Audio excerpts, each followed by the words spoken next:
अदुबु guys आई ओइन जो खम रिलीजन मथौ तादे क्रिश्चियन ओइगेरा मुस्लिम ओइगेरा मैते ओइगेरा हिंदू ओइगेरा थमोइन खोइदा को अदुम लौरगा ने अदुबु लुहोंग मतम दे सुमाइना दि खोंगनी खोइगी ना सेंबा मैते gi चटनाबि जे ओइबा अदु ngamdraga de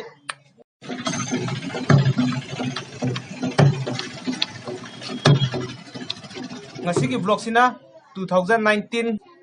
kari thano kaw gore adobo lockdown laktri ngai mamangi vlog ne November adai dom dongmal do maina kana nom na post ma yunga thamame sidi yam ti phai go makha da mai ye sat ka haira to thame si ai si karba mi no phangde like taw e thengmara ga di chaklara na tamina be ai ariba subscriber amaga di khangang wani sigi video matik amje ai thaina mamangi vlog amada hapram ne go adubo numit ini shu bagi nongam de ko chatlaga lairama tamda mahangna hapami de youth oram dare wa oram ne adui damte adu matik laiba fai kai me youth oram ta de khudong thi baje am kai hen doi ne ba aduga aidana nate ba adai da lairi ba ichili naw sing na jo tawba ya ba tawe ba sticker na pani khangde swaina wa yung mani khangde adubo everyday haibe aida hapta am da mangar ti asigi mafam ji da accident thom dong male asigi mafam ji da Facebook ta kai da jo dom thaglap po um ne do Facebook ta thaglap tam na kongai am ne maram di nungdang na ta accident thokale si mafam je udabnina adudo ko sida aina haningi je kambar lambi gi nakan na sumana tita ngali je sidi reflector ni dana ko songum ba hapaninge chap chabi kari maming ko wono di khangde ko songum me matang da leiba mi na tamnina sida na ko side khatang paisa thadagi khallaba adui ta de sumana lambi sorki nakan na triangle shape ta leiraga sida symbol pira hapaje sumana hapaninge adudagi fajana bs tawrage karamta khudong thiala roige haina thamoi singna chongtharaga tongninga ga diko aigi oiba site diko khambra sije sina fajana base oire sije aseng magona de thong lairam da da thet paneba haide thong laide haina tai neba ado yam tina chaw yam tina pa aga khambra la na lai nga di ubu phangeba amadu di overbridge ki dong lak pani ko speed to haida lak pani na ado bo election maya na tamni ko aina ngangi je kayam kana roi ha bu khangi da ado bo sum thamoi da pam bado aduna nungai taba yada na akoy pagdaba batalyon mase lupa mga tara ra khaidat na raga changkhat la thamda lo na trana akoy mase ngai tong moi da haida bi da akoy apa mo na taw yare do de as ai gi lai sing jengo hadi ti ni siramani almost tha ni helam ne ising nung thamdu na nung munung si si lai jina akoy ichalam na pibek pan nahan hindi hinge kutubi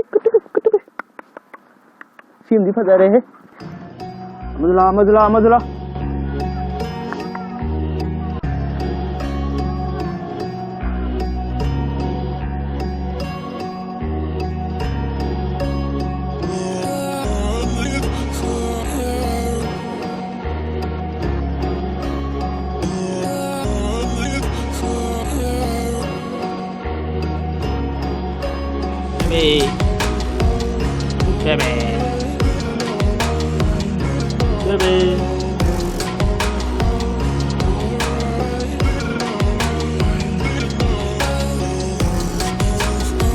Juna te yeng je Discovery Channel Geography Channel na te ai de paktaba mayam gi paktaba thoi gi channel ne ngasi gi kanglai pa haiba akhoi mayam gi channel ne aduna vlog toi na yeng as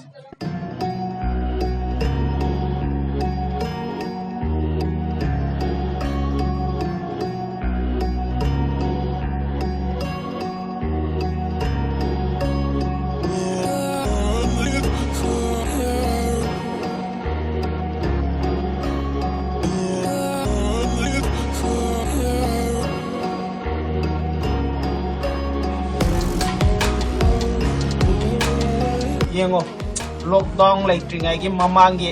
matam je kyam ti miss tau ke do chatle ba mi mayam thori ba gari mayam hajikti chaning ba chara su thapning ba tha adu ko poi manung da leiba chekla gi ta tawre kem nungai ba film da phau de thamoi ji da lambi gi sin habi tang yeng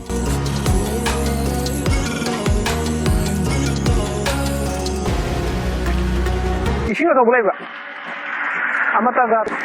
progress ama tanga si tanga sanga kena mi parameters lik lei dina dishe pu yodore moirang tatoi ni W ga iga punna chapane W ai chakam ta te mayam ne khangna ra ba mirang ming gi producer do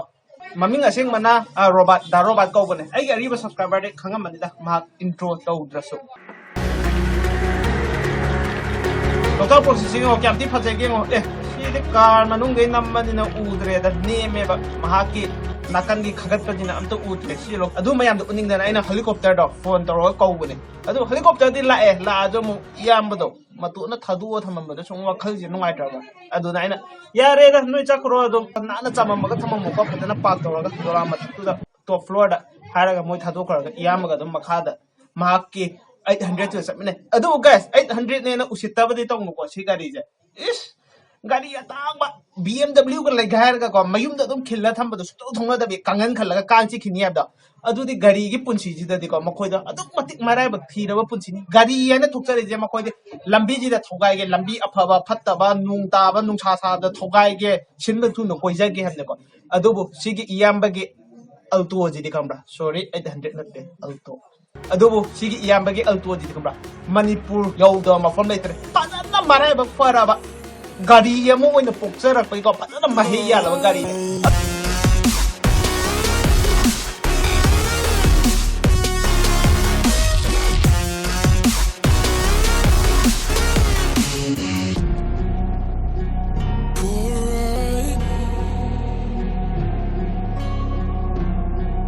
adu moirang ga khel gi tam jani ngam le mogoi ko ba e rickshaw ji kambra na function to we manung da diesel ok to changhan ra ba kai no khangdi asina noise pollution da adu ma phadana control to re adu ga khoi environment da ju phadana control to re ti no ngai adu lambi nung chapa da ju e rickshaw no thom da di kai dong nung da mi si dong man de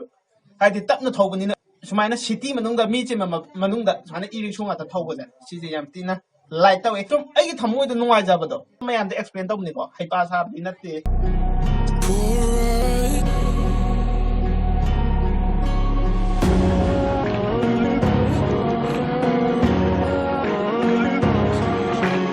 alto amana di loi the magi zo khara di dum taw yeng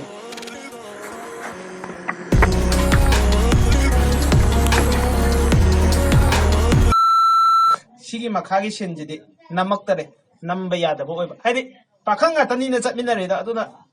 khangam mani da ina hydra natra na aduna gyan tamina je aduna makhai block tu di yaro mani male hirum je aina toga hadi pawge di phajani ko on ma da kamai to uninge